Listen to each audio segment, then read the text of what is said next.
The strange readings appeared on Dr. Alex Morgan's screen for the third time that week. He rubbed his tired eyes and checked the equipment again. The Deep Earth scanner was working perfectly, yet it kept showing energy patterns that made no sense. "That's impossible," he muttered, tapping at the keyboard. The scanner showed a web-like energy field running through Earth's core, pulsing in patterns too regular to be natural. Alex was 42, with graying hair that showed the stress of years spent in underground labs while others got the credit for his work. Today might change everything. He printed the results and tucked them into his worn leather bag. At the same time, thousands of miles away, Major Tom Reed sat bolt upright in his military bunk. The dream had come again, the one where unseen hands moved people like chess pieces. In the dream, he could see glowing lines connecting everyone, pulling them toward choices they thought were their own. "You okay, Reed?" asked his bunkmate. "Fine," Tom said, though he wasn't. These dreams had started 3 months ago, always after missions where he'd had those strange hunches that saved lives, hunches that felt planted in his mind. Tom was 35 with a soldier's build and eyes that had seen too much. He'd served in conflicts worldwide, and lately he'd started noticing patterns.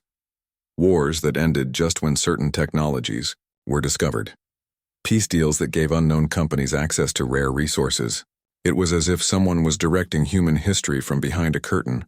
High above Earth, hidden by technology beyond human understanding, the Concordat observation vessel maintained its 10,000-year watch. Inside, beings that had evolved, far from Earth's sun, studied displays showing the planet's progress. "The humans approach Threshold 7 faster than projected," said High Observer Nex, a tall figure whose skin shifted colors with their emotions. Currently, it showed deep purple concern. "Their quantum physics research is advancing too quickly," agreed Second Observer Lear, studying Alex Morgan's lab readings. This one nearly detected the network. The network was the Concordat's masterpiece, an artificial quantum field embedded in Earth's core during the planet's formation. Through it, they could monitor all life on Earth and subtly influence development.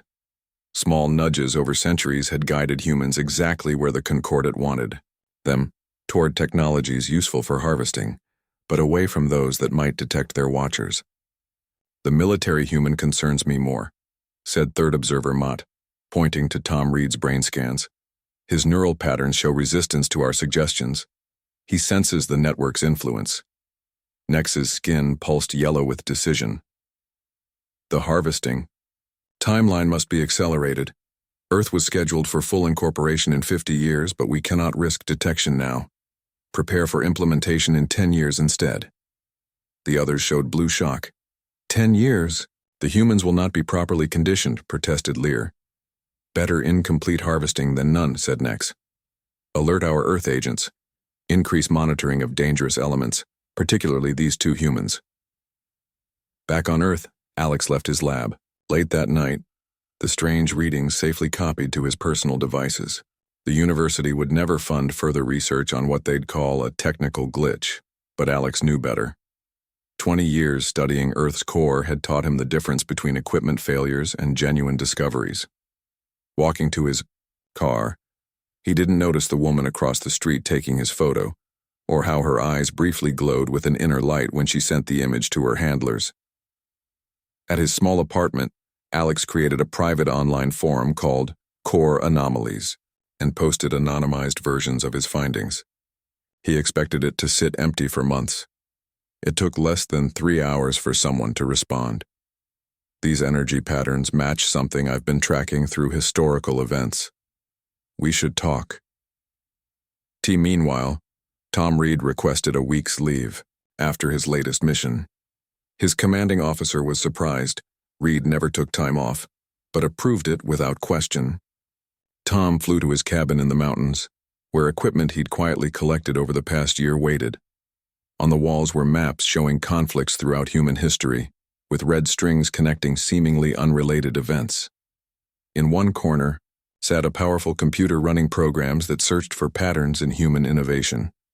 The screen currently displayed a chart showing how certain discoveries seemed to happen just when they were needed, defying probability. Tom logged into various forums where he tracked scientific breakthroughs. The new one, Core Anomalies, caught his eye immediately. The energy patterns matched what his programs had predicted should exist if something was influencing human development from within the Earth. He sent a message to the forum creator and waited. When a reply came, he felt a chill of recognition.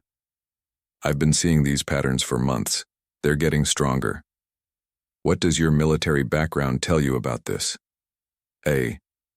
How did this stranger know he had military connections? Tom hesitated, then realized, if his suspicions were correct, this person was seeing the same hidden hand he was. In their observation vessel, the Concordat watched with growing concern. "The humans are connecting," Mott reported. "The network detects information exchange that could lead to discovery. Activate Regional Agent 14, ordered Nex. Have the Morgan humans research discredited. The usual approach.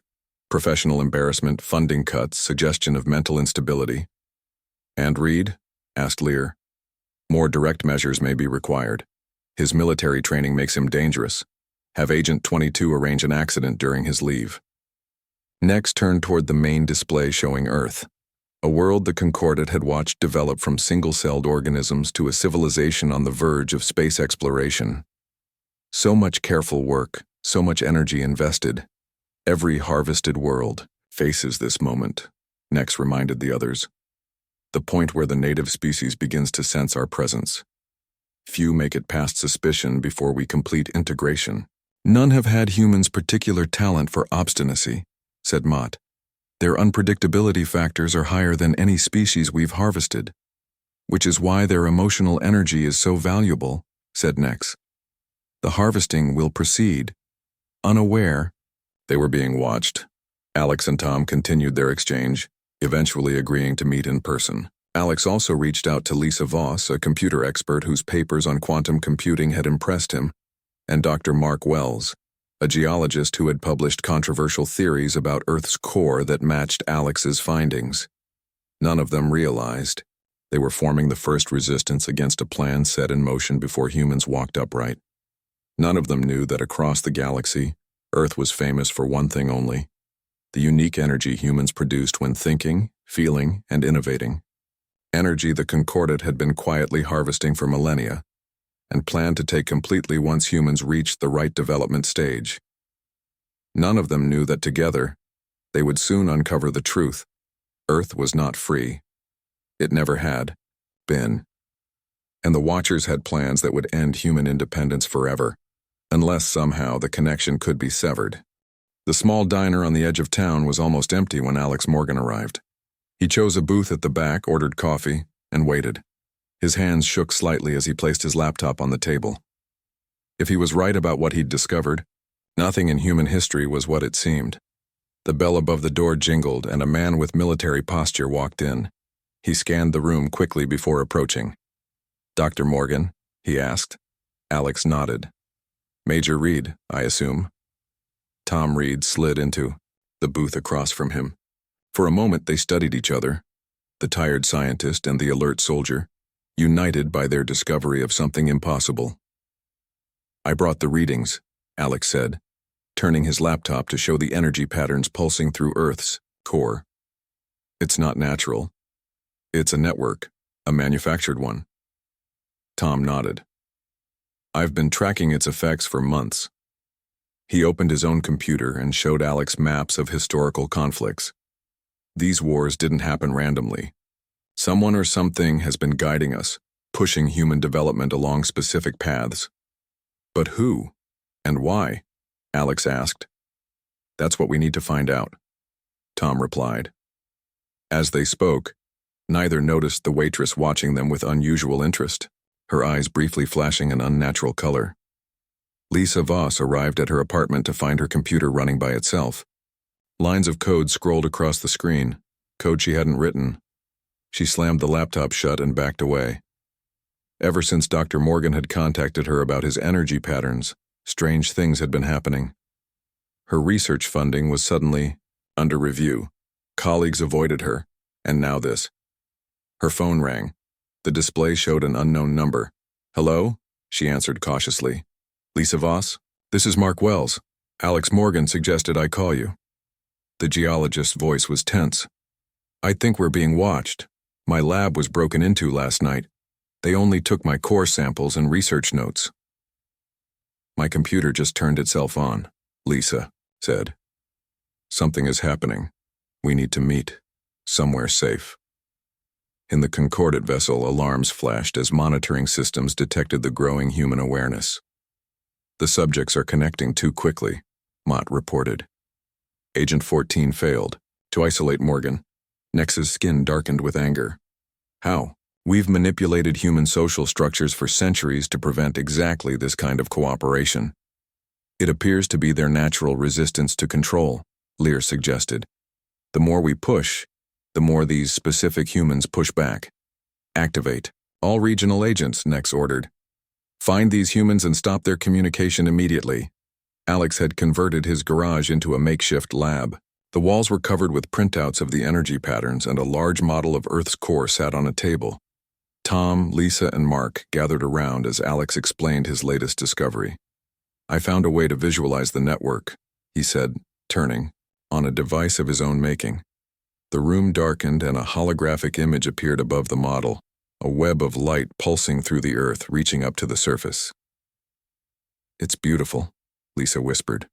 And terrifying, Mark added. Those tendrils reach everywhere.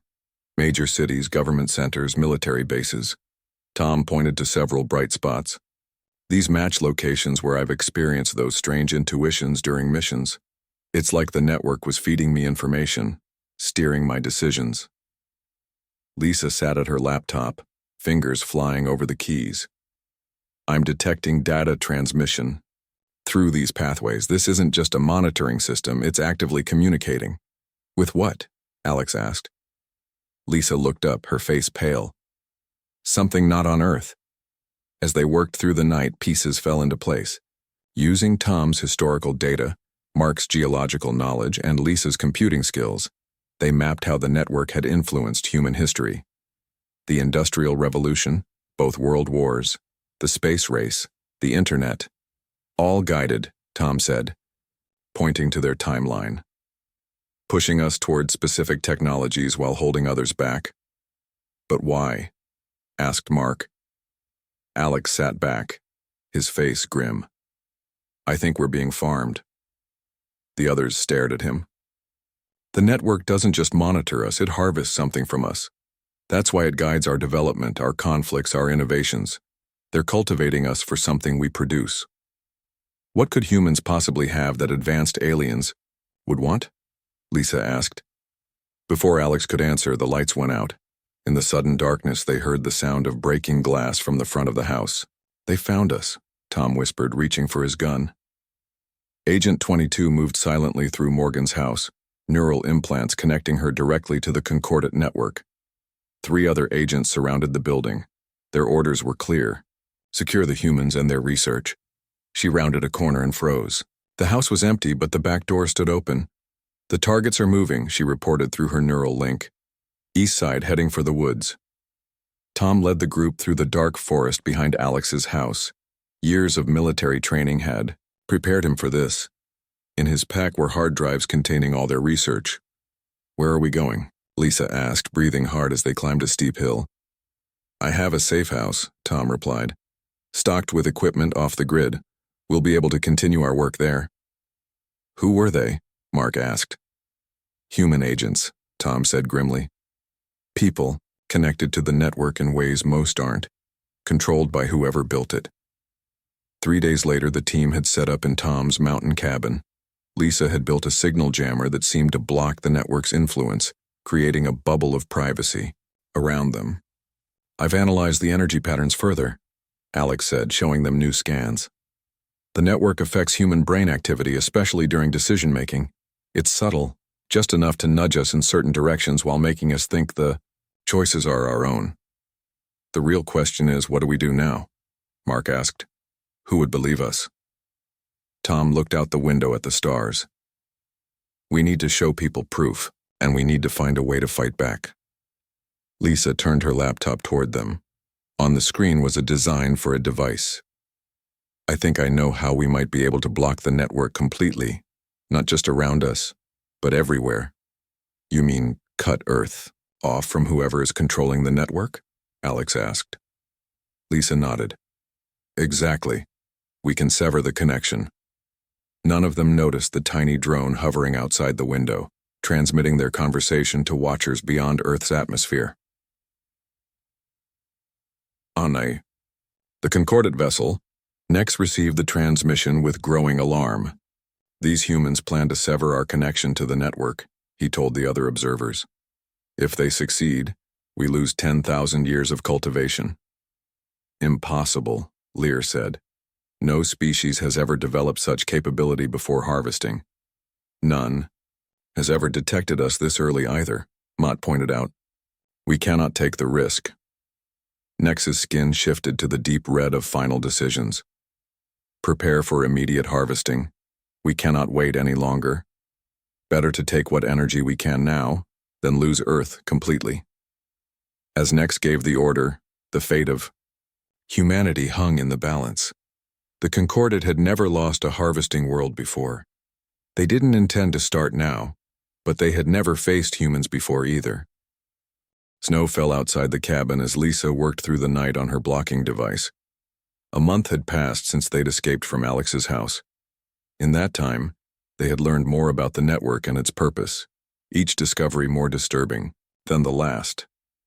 Come look at this, Alex called from his makeshift lab in the cabin's second bedroom. The others gathered around a table where a small glass container held what looked like glowing blue sand. What is it? Tom asked. Quantum. Particles I extracted from brain tissue samples, Alex explained. These aren't natural. They've been introduced into the human population over generations. Mark leaned closer. How? Through the water, the air, our food. They're everywhere now. They connect human brains to the network, making us easier to influence. Alex pointed to a microscope. Look. Tom peered through the lens. The particles were moving, forming patterns similar to those they'd seen in the Earth's core. They're responding to your thoughts, Alex said. When humans think, feel, create, or solve problems, these particles generate energy that the network collects. Lisa stepped back, her face pale. We're batteries. They're farming us for energy. Not just any energy, Alex continued. Something special about human consciousness generates a type of quantum energy they value. Our emotions, our creativity, our conflicts, everything that makes us human produces this energy. And they've been guiding our development to maximize production, Tom added grimly. Wars, technological revolutions, art movements, all cultivated to generate more of what they want. We need to tell people, Mark said. Who would believe us? Lisa asked. Tom touched the gun at his hip, and their agents would stop us before we could spread the word widely enough. Alex's eyes lit up with sudden determination. Then we don't just tell people. We show them the network and give them a way to block it. We need to mass produce Lisa's device. In cities across the world, Concordat agents moved among humans, their enhanced brains directly connected to the observation vessel. They searched for Morgan's team while monitoring rising anomalies in the network. Agent 22 stood in a crowded shopping mall scanning faces. Her neural implant suddenly buzzed with alert. Someone nearby had mentioned Alex Morgan. She turned, focusing her enhanced hearing. 2 college students were talking quietly in a corner.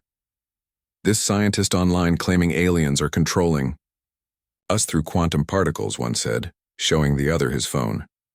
He calls himself Morgan. Posted all this evidence about a network in Earth's core.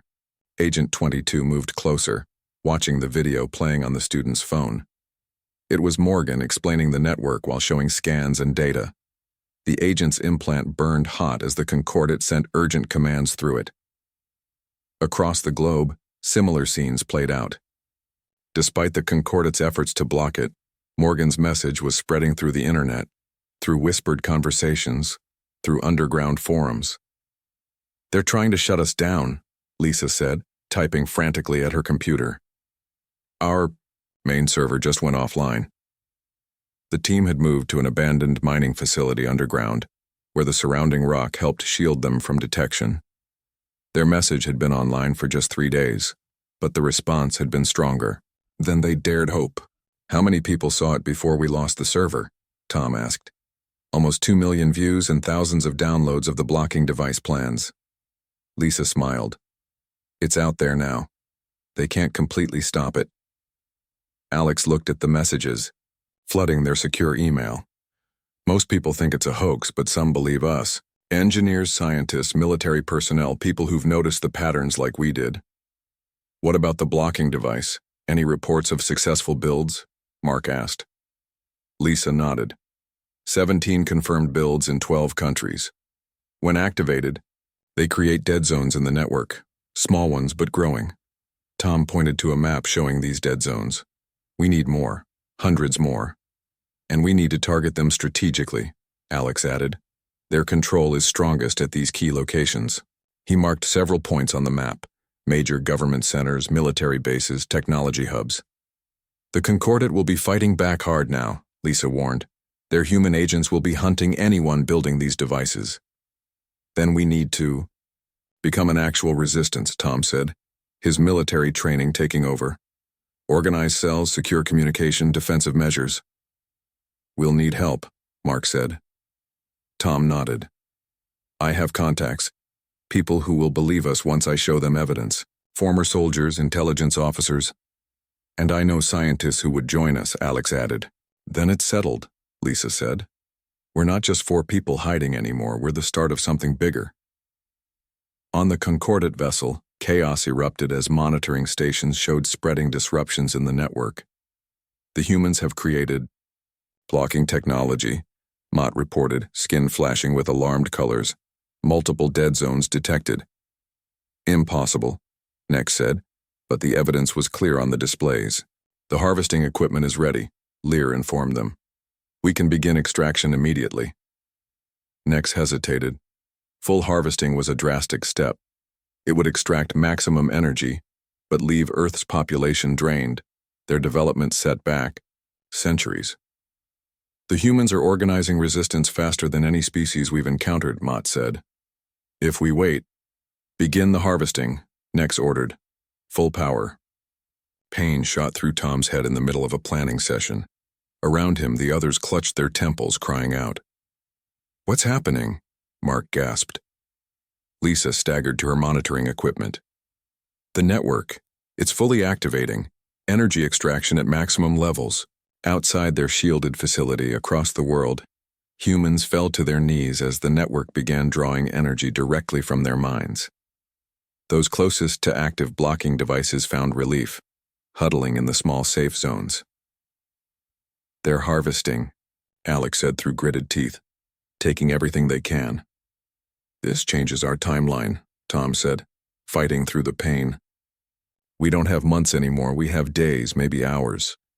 Lisa pulled up the latest design for her blocking device. "I've been working on a more powerful version, one that could disrupt the entire network at once, not just create local dead zones." "What would it take?" Alex asked. "Access to a major power grid, and a way to connect directly to the network's central hub." "Where would that be?" Mark asked. Alex pointed to the center of their Earth model. "The core. We'd need to send the signal through old mining shafts, deep-sea cables, anything that reaches toward the center. It would be a one-way trip for whoever plants the main devices," Lisa said quietly. They looked at each other, understanding the stakes. Around them, their equipment showed energy levels rising worldwide as the Concordat began its full harvest. "We have no choice," Tom said. "We need to move now." As they prepared for their most desperate mission, one thought united them. Earth belonged to humans, not to the silent watchers who had farmed them for millennia. The time had come to sever the connection, or lose everything that made humanity free. The world was in chaos. 3 days after the Concordat began full harvesting, hospitals were overwhelmed with people suffering from what the news called the global headache. Governments declared states of emergency. Military forces struggled to maintain order as millions experienced pain and confusion. In their underground base, Alex's team worked frantically to build their most powerful blocking device yet. The final design, Lisa said, spreading blueprints across the table. I call it the Severer. Tom studied the plans. It's bigger than I expected. It has to be, Alex explained. This isn't just blocking the network, it's destroying it completely. The design showed a central unit that would need to be placed near Earth's core, with 12 smaller units positioned at key points around the globe. All would activate simultaneously, sending disruptive energy through the network until it collapsed. The timing has to be perfect, Lisa warned. If all units don't fire at once, the network will adapt and survive. Mark pointed to a world map, where they had marked the 12 locations. We need teams at each point. Our online message reached more people than we thought, Tom said. I've been in contact with resistance cells forming worldwide. They're ready to help. A young woman entered the room, Diane Bell, a communications expert who had joined them a week earlier. I've established secure connections with all 12 locations. Teams are in place at 9 of them. The other 3 are still struggling with Concordate agents. We don't have time to wait, Alex said, checking monitors showing the network's energy extraction levels. People are dying. The Concordate is taking too much, too fast. Then we move with what we have, Tom decided. 9 points might be enough, if the central unit works perfectly. Who's taking the central unit? Diane asked. The room fell silent. The central unit had to be placed deep in an old mining shaft that reached closer to Earth's core than any other accessible point. Whoever went would likely not return. The shaft was unstable, and the network's reaction to the Severer was unpredictable. I'll go, Alex said finally. Tom shook his head. No. You understand the network better than anyone. You need to coordinate from here. He stood up. I'll take the central unit. We both will, Lisa said, surprising everyone. The device needs continuous adjustment during activation. It takes 2 people. Alex looked like he wanted to argue, but nodded instead. The rest of us will coordinate the other teams and maintain communications for as long as possible. They spent the next hours preparing the equipment and reviewing the plan. Each person knew their role. Each understood what failure would mean. On the Concordate vessel, Nex received disturbing reports. Human resistance is stronger than anticipated, reported Mott. They've created blocking zones that interrupt our harvesting. Impossible, said Nex, though the evidence was clear on the screens. No species has ever resisted harvesting successfully. These humans are different, Lear observed. The very unpredictability that makes their energy so valuable also makes them dangerous. Deploy all agents, ordered Nex. Find their resistance leaders. And increase harvesting power. We must complete extraction before they can organize further. As the Concordate intensified their efforts, the pain experienced by humans worldwide increased. In hospitals, patients screamed as the network pulled more energy from their minds. In streets, people collapsed. Only those near blocking devices found relief. Tom and Lisa drove through the night, the central Severer unit secured in the back of their truck. Behind them, 2 more vehicles carried members of the resistance providing security. The entrance is just ahead, Tom said, checking the map on his phone. The old mining shaft had been abandoned decades ago, but recent scans showed it remained partially intact. As they approached, Lisa's equipment detected movement. Concordate agents, she warned, at least 5 of them guarding the entrance. In the truck behind them, resistance members prepared weapons, not to kill but to disable. They knew the agents were humans, controlled by the network, but victims nonetheless. We need a distraction, Tom said. Lisa smiled grimly. I brought something for this. She opened a case containing small devices. Portable blockers, short range but powerful. They'll disrupt the agent's connection to the Concordate. Giving us a window to get through, Tom finished. They stopped the trucks, a mile from the entrance, and continued on foot. Tom led the way, his military training evident in how he moved through the darkness. Two resistance fighters positioned the portable blockers while others prepared to create a diversion. When everything was ready, Tom gave the signal. The diversion, a series of small explosions and flares, drew the attention of the Concordat agents. Seconds later, the blockers activated, causing the agents to stumble as their neural links to the network temporarily failed. "Now!" Tom shouted. They rushed forward, Tom and Lisa carrying the Severer while the others engaged the disoriented agents. Fighting erupted, but the resistance team had the advantage of preparation and clear minds. Tom and Lisa made it to the D shaft entrance. Behind them, the sounds of struggle faded as they descended into darkness. "All teams report ready," Lisa said, checking her secure phone one last time before signal would be lost. "Alex says the network is showing signs of increased activity. The Concordat knows we're making a move." "They're too late," Tom said as they continued downward. The shaft was old, supports creaking ominously as they descended deeper than humans had gone in decades. After an hour of careful progress, they reached the target depth. The air was hot, the walls of the shaft glowing, faintly with heat from Earth's interior. Here, deep below the surface, the network's presence was visible, thin lines of energy pulsing through the rock itself. "This is it," Lisa said, setting down her pack and beginning to assemble the Severer. "We're as close to the core as we can safely get." Tom helped connect components while checking the shaft walls.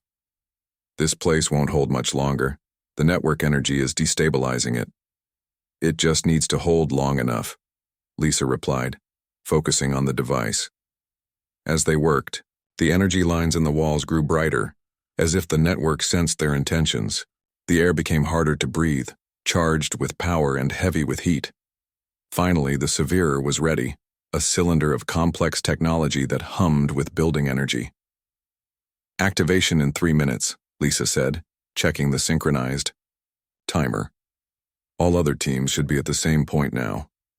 Tom looked at the narrow shaft stretching back up to the surface. "We could try to make it out." Lisa shook her head. "Someone needs to monitor the device until full activation. If it falters for even a second, then we stay," Tom said, resignation and determination mixing in his voice. "For Earth. For humanity," Lisa added. As the timer counted down, they felt the network's energy intensifying around them, as if it were gathering itself for one final extraction, or one final defense. Neither of them could know that far above, in orbit, the Concordat was preparing to take drastic action, something they had never done in 10,000 years of watching Earth. The countdown reached 0. The world shook. As the Severer devices activated simultaneously across the globe, the Concordat network reacted violently. In the deep mining shaft, Tom and Lisa braced themselves against the walls as energy surged around them, their central unit glowing with power as it sent disruptive pulses into Earth's core. "It's working!" Lisa shouted over the rumbling. The energy lines visible in the rock were flashing erratically, like a system in failure. Tom checked the readings on the device. "Network disruption at 60% and climbing. The other teams must have succeeded." Far above them, across the planet, the 9 other teams watched similar reactions as their devices poured interference into the ancient network. In some locations, Concordat agents fought desperately to stop them, but it was too late. The process had begun. On the Concordat vessel, alarms blared as monitoring systems failed in cascading sequences. "Network integrity failing," Mott reported, their skin flashing distress colors. 70% of Earth connections lost. "Impossible," Nex exclaimed, watching as 10,000 years of careful work collapsed. "No harvested species has ever—" "They're not just blocking the network," Lear interrupted, analyzing incoming data. "They're destroying it entirely. The quantum connections are unraveling." Nex made a decision that no high observer had made in the Concordat's million-year history. "Prepare for direct intervention. We must save what we can of the network." "Direct intervention is forbidden," Mott protested. "The cultivation protocols are useless if we lose Earth completely," Nex cut in. "Launch the harvester ships. We will show ourselves to the humans." In the underground base, Alex and the remaining team members monitored worldwide readings as the network began to collapse. "It's working," Alex said, unable to keep excitement from his voice. "The network disruption is at 85%. Mark pointed to another screen. "Look at this. The pain is stopping. Hospital reports show patients recovering as the network loses its grip." Diane, monitoring communications from the other teams, suddenly looked up in alarm. "We have a problem. Team 3 reports strange objects entering Earth's atmosphere. Not aircraft or satellites, something else." Alex enhanced the satellite imagery on his screen. What he saw chilled him. Massive ships descending through the clouds unlike anything humans had built. "The Concordat," he whispered. "They're coming themselves." In the mining shaft, the walls were beginning to collapse as the network's destruction sent shockwaves through the Earth's crust. "Network disruption at 93%, Lisa reported, adjusting the severer to maintain maximum effect. Just a little longer." Tom looked up at the crumbling ceiling. "I don't think this shaft is going to hold." "It doesn't need to," Lisa said, determination in her eyes. "It just needs to last until—" The central severer suddenly pulsed with blinding light, and a shockwave of energy burst outward, knocking them both to the ground. The network energy lines in the walls flared once, brilliantly, then went dark. In the silence that followed, Lisa checked her equipment with shaking hands. "Network connection. 0. "We did it, Tom. The connection is severed." Tom helped her to her feet as rocks continued to fall around them. "Now we need to find a way out of here."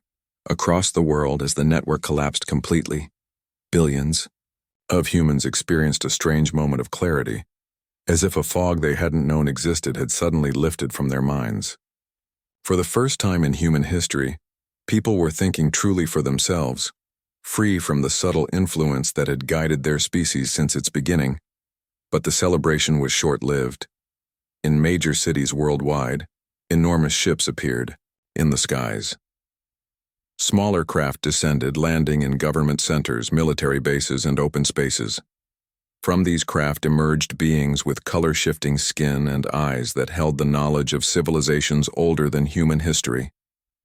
The Concordat had revealed themselves. 3 days after the severing, Alex stood with other world leaders and scientists in a hastily organized meeting at the United Nations.